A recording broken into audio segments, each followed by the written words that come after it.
Mais comment se fait-il que la viande européenne soit si peu chère ici? Elle est produite dans des pays à salaire élevé comme les Pays-Bas, la France et l'Allemagne. Elle doit être transportée surgelée jusqu'en Afrique. Elle est aussi soumise à des droits de douane, modiques mais réels. Et malgré cela, elle est 2 fois moins chère que la viande locale. L'explication est la suivante. En Europe de l'Ouest et aux États-Unis, les gens préfèrent manger des blancs de poulet.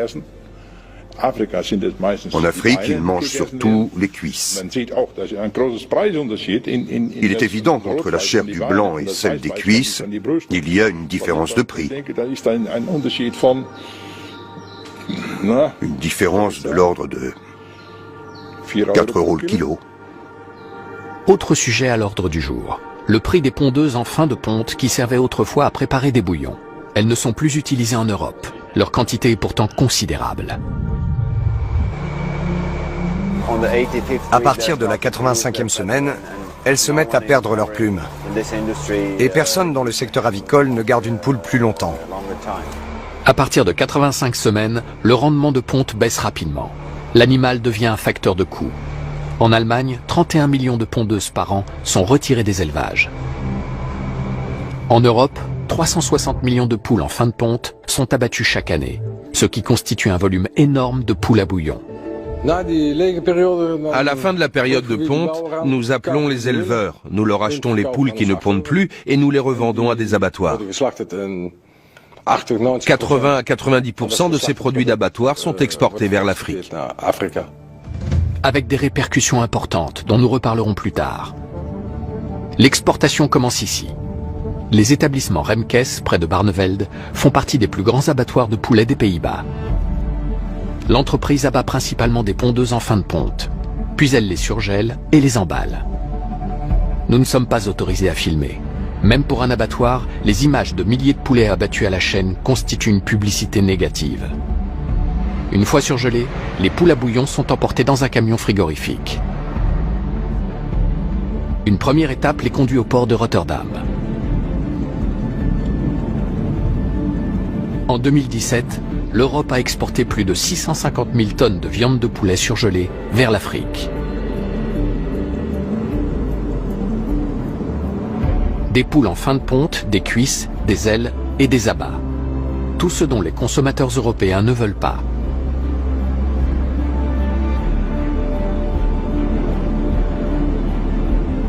Tous ces produits sont principalement acheminés vers les pays côtiers d'Afrique de l'Ouest et d'Afrique centrale, ainsi que vers la Namibie et l'Afrique du Sud. D'après l'organisation caritative allemande Pain pour le Monde, ces exportations ont plus que triplé depuis l'an 2000. Certains pays comme le Cameroun, la Côte d'Ivoire, le Sénégal et le Nigeria interdisent ces importations pour protéger leur production nationale. Mais plusieurs pays, dont le Nigeria, s'approvisionnent sur le marché noir à partir du Bénin. Certains États, comme l'Afrique du Sud, la Namibie ou le Botswana, ont signé un accord de libre-échange avec l'Union européenne, ce qui les empêche d'interdire l'importation de poulets bon marché. Un accord qui a également été signé par le Ghana en 2016. C'est là que nous allons. Au cours des 20 dernières années, les importations ghanéennes de viande de poulet européen sont passées de 10 000 à 160 000 tonnes. Et elles ont submergé les marchés locaux. Accompagnés de King David Amoa, de la Fédération des organisations paysannes du Ghana, et Francisco Mari, de l'organisation Pain pour le Monde, nous nous rendons au principal marché d'Accra, à la recherche de poulets européens. Dans les allées, nous trouvons des dos, des cuisses, des ailes et des abats de poulet, ainsi que des poules à bouillon en provenance d'Europe.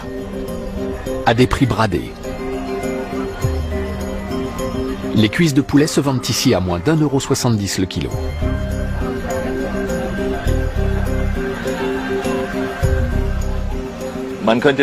On pourrait penser que pour des populations aussi démunies, ces viandes de poulet à bas prix sont une opportunité, et peut-être même une forme d'aide au développement. Mais très vite, on se rend compte qu'il s'agit de produits qui ont une durée de conservation très réduite. En réalité, ce sont des viandes à risque. C'est d'ailleurs comme ça que l'OMS les qualifie, parce qu'elles sont surgelées. Car avant d'arriver sur ces étals, les viandes ont potentiellement été décongelées et recongelées plusieurs fois en raison du manque de système de réfrigération et d'une alimentation électrique qui connaît parfois des coupures de plusieurs heures. Nous demandons à un négociant d'où proviennent ces morceaux de poulet exposés en plein soleil. Il accepte d'ouvrir l'une de ces boîtes isothermes. Elle contient différentes découpes de poulet et des poules à bouillon entières importées depuis les Pays-Bas. Pour cette poule pondeuse décharnée, le vendeur demande 2,10 € le kilo. Une poule élevée localement, vendue vivante, coûte plus de 2 fois plus cher.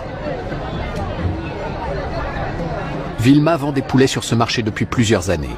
Elle nous parle des conséquences de l'importation de viande à bas prix.